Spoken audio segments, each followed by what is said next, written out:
Hey everybody, welcome back to my channel. This is Oliver Wiedmaier at Ollie underscore all caps on Twitter.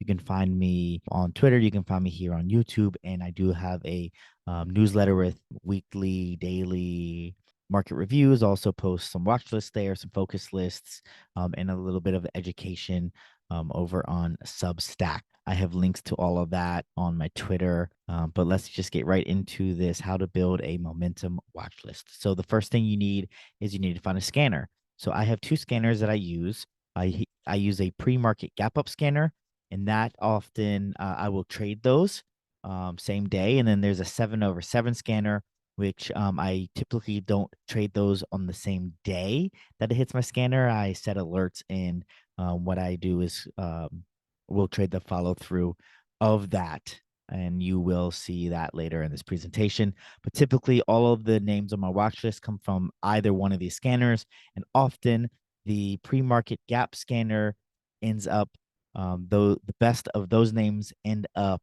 on my 7/7 scanner. So if you don't have time to scan in the morning, you can definitely use the 7/7 scanner to scan at night or near the market close, and that will get you some pretty good results. So let me show you exactly what it is. I use TradingView. This is the pre-market gapper, and I want to find stocks that are making a 5% move in the pre-market. I want the pre-market volume to be 10% of the average daily volume. You can change this to 300K, 700K, 1 million, whatever it is. But as long as the pre-market volume is 10%, that means that there is enough volume in the pre-market that you have a much higher chance that liquidity will push the stock higher, and then you'll get a really big move. In the pre-market close, I want $10. It can be $7, $5. At $10, you typically get about 4 to 6 really good trades a week, sometimes 2 to 5.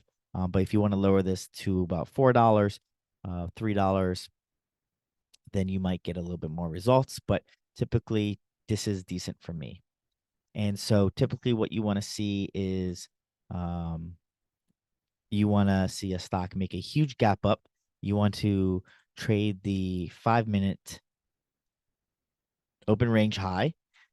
So here's the 5-minute bar. You would set a buy limit to the high of that, and then set it to the low of the 5-minute bar. Here you would have stopped out, but it's very important for these types of names that you don't go way too big, because these stocks make really big moves often, and so you don't need to overdo it.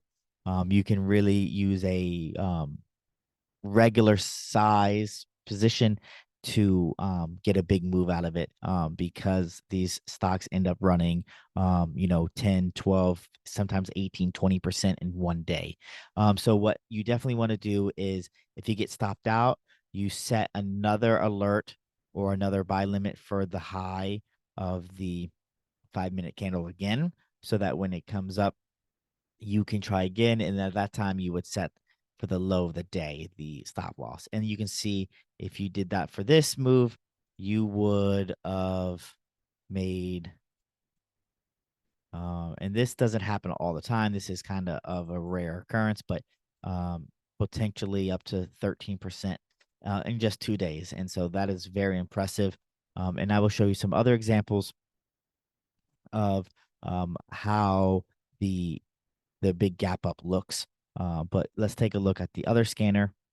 The other scanner is going to be the 7/7 scanner. And all that is finding stocks that are trading above average volume, over $7 in price, has made a 7% move. Average daily volume is 30%. I'm sorry, 300,000. And the stocks are trading above the 200. I never trade stocks below the 200, and typically these moves will gap up well over the 200%, or sorry, well over the 200-day moving average, and well over the 50-day moving average as well. And so these are the types of moves that you see um, when the stock makes this big move, you can see here this moved 10%. This moved 7.5% today. Um, this name hits the scanner often. This was a 16% move.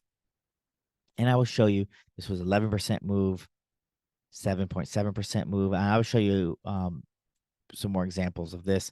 But again, this candle here would have hit both scanners. This would have hit the gap up scanner and the 7/7 scanner. And if you traded this and held overnight on the first day of the move, you could be, potentially up 122% in just a few weeks. But that takes a lot of discipline, and you don't have to make these types of move to make a really good return. So this shouldn't be the goal, but this is an example of the power of both the gap up scanner and the 7/7 scanner. Let's see a couple different moves. AKRO. I would never trade this because it's just trending up. It needs to pull back a little bit. I prefer a big gap, and I will show you some more examples. Again, hit the scanner here, but I'm not interested in adding this. Now this would hit my scanner, and I would have been totally fine with this because this is closed higher than a lot of resistance, or I'm sorry, it's closed above any near term resistance, which gives it a higher chance to move better. I'm sorry, to trend without a pullback right away. And I can show you some more examples of what I mean. So here you go. So this is a good example. So it made this big move. The next, the closest price was, in October. So you got plenty of clear room for this to move higher. So this is a name that I would put on a watch list, and we can go over some of that. Again, same thing here. This made let's see here. This made a 17% move. And so you can see the next, it was a huge base. So whenever it makes this big move on volume and there is just no price anywhere near it, then what you don't want to see is it making this move. Let's see here. This was a 7 right here, 11% move. Uh, there's a lot of resistance near term. So we don't want to see that. We want to have that clear, very clearly closing above any sort of resistance. TMDX, let's see here. Again, nice big gap up here. Nice big gap up, 20% move. You want to keep it on your watch list. And then, this would have qualified. But this is opening within the base. So I would not have taken that trade. EVCM, perfect. Perfect example. Closing the next. The last time it was at this level was August 2022. Nice big base. And then, so what you would do is you set the alert, and we'll go over that in a little bit. Okay, so that's enough of the two scanners.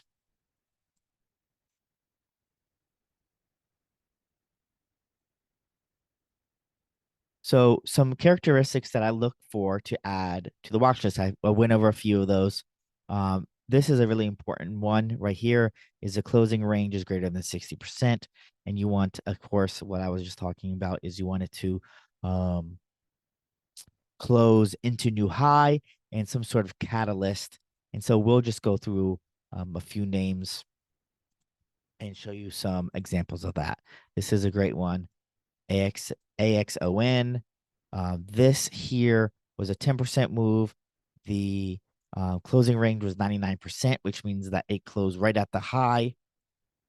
There was no near-term resistance. Again, with this move, this was 14%. This would have hit both scanners because this was a 7% gap up, and then it made a 14% move. So this would have hit on both, and it closed 63%. So that would have definitely been placed on my watch list. You can see here, this move here is 12%. The volume was good, but it wasn't these huge volume that I really want to see. I want to see these volume pattern of showing clear accumulation, and so this would hit my radar, and I would not have placed a trade or even added that to my watch list. Let's look at ASUR. Here we go. We have this big 11% move. Okay, volume is 679%. So this would have definitely been hit on my radar, and I would have add that to my focus list. Here we go. We have this big 18% move. Let's see what the gap up was. Gap up was 18% gap up. So this definitely would have hit my both scanners. Here, this was a 6.8% move. So this would have already been on my watch list. So when I show you the difference between the second day play, which this qualifies as a second day play, this candle qualifies as a second day play. And then this candle qualifies as a breakout play. And we'll go over that in just a little bit. Let's see here. IoT. Again, so this would have hit my 7/7 scanner, and it would have definitely, yep, it would have hit my gap up scanner as well. So that would have made it onto a watch list. Whoops.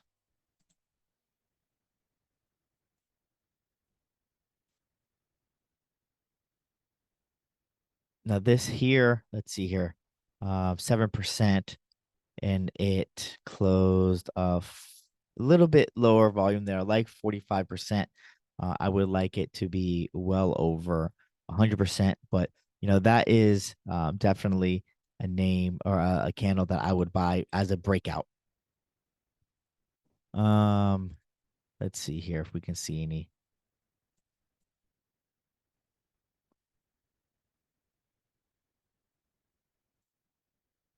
No, I'm not seeing anything.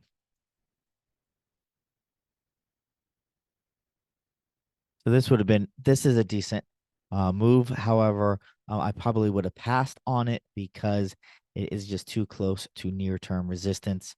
But possibly could have kept it on it and waited for a pullback. But that's easy to say on in hindsight. This is very important though. Highest volume IPO history. If you get any sort of volume signature mark like that, whether it's highest volume IPO or highest volume ever or highest volume in 1 year, that is something to add. This is the Trader Lion volume here that I use on Trader Lion's enhanced volume that I use on TradingView. Okay, let's go some more names for solar. So this definitely would have hit both scanners, and then you would trade the second day play right there. And again, so this is the highest volume ever. You would buy it here. And again, this would have got you, up to 58%. Depends on your risk tolerance.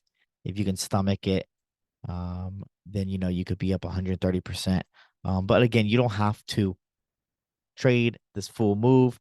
You can trade all the little pops in between. And again, it's spacing out. So I am trying to keep my eye on this name to see it come out with a big breakout bar, and then hopefully trade it for the next phase of its run. VKTX is a great one. VTTX.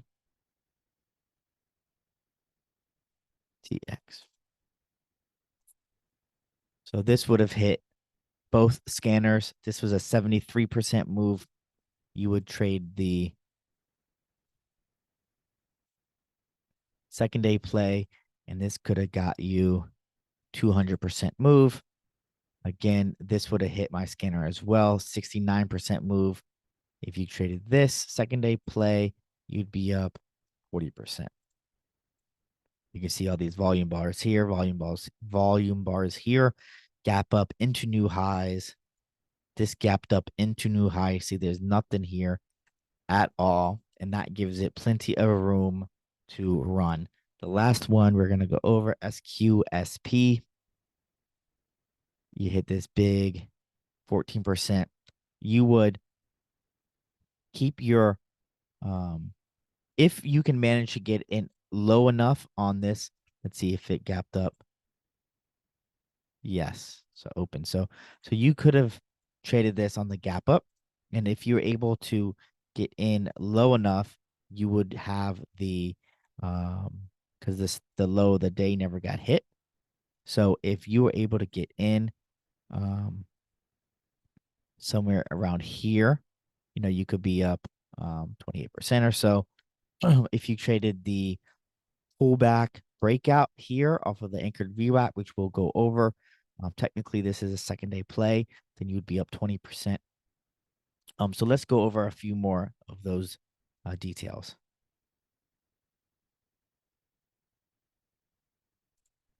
So there's the second day play, which is the follow through of the high volume, and then there's the breakout. And so we went over a bunch of those already, and I will show you what qualifies as a focus list and what qualifies as actionable. The focus list is names like this at right now. This would be considered a focus list name because there's no pattern here. There's no tight action. They're not up against any key levels of support. But while when this hit, it would automatically go on my actionable list. And so I'm waiting for a breakout or a tight entry off of this anchored VWAP for my entry, whether it's the high of this bar here, whether it's this tight, this is a nice candle here. It's showing support right there, closing above the anchored VWAP. So you could trade that, or you could trade this candle or this candle. So that is just an example of now it's on a focus list, but it was on an actionable list because it was trading inside this big on this pullback. It was trading inside the range of the high volume close. This is the high volume close. This candle here. So if it's trading and you think that it could break out or there's a potential entry within 1 or 2 days, then you would put it on the actionable list. But if it's extended, let's see some other criteria. If it's extended,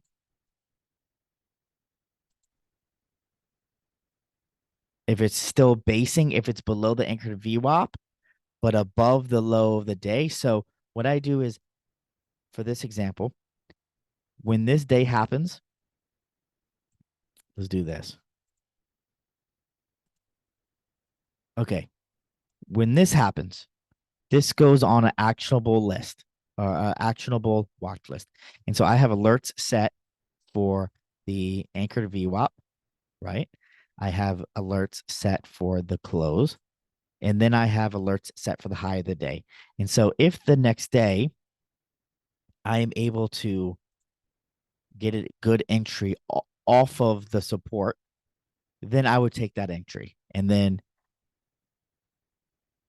so let's say I bought off of here, then I would set the stop at the low of the day. Okay, so I would have been taken out here, but I'm keeping it on my, now it's going off of my I'm sorry, it's staying on my actionable list because it hasn't broken out yet. And it's still trading in the range, it hasn't traded below, it hasn't traded above. So it's still actionable. Okay. So let's see what happens. So nothing yet, no entry, no entry. Now, this you could take an entry because it closed above the anchored VWAP and then the low of the day. So now you're in the position. You did not get taken out.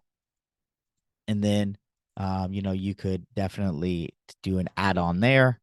And then obviously you want to take your profits. But again, this doesn't happen all the time. Let's see here.